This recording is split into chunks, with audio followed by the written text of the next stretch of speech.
So hi friends, welcome back to Shreyas life. তোমরা সবাই কেমন আছো? আশা করি অনেক অনেক অনেক ভালো আছো। আমিও অনেক ভালো আছি। তো আজকে এসেছি বদ্দিদি দাদা আর বম্মার সাথে দেখা করতে। তো এই দেখো কে কে এসেছি। হাজব্যান্ড এসেছে, ছেলে এসছে, এটা দাদা। দাদা তাকাও, এটা দাদা সবসময় এরকম করে। তোমরা আমার প্রিভিয়াস ব্লগ থাকলে দেখতে পারবে। এটা বনু, বলতে কম আমাকে বলতে।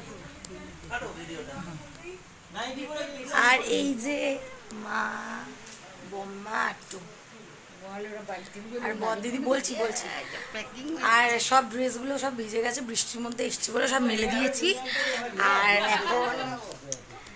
এখন তো এই নাইটি পরে রয়েছি, কারণ ড্রেস পুরো ভিজে গেছে। বদিদি হচ্ছে জোর করে ড্রেস পাল্টাতে বললো। যাই হোক, এখন বদির হাতে হাতে একটু হেল্প করি।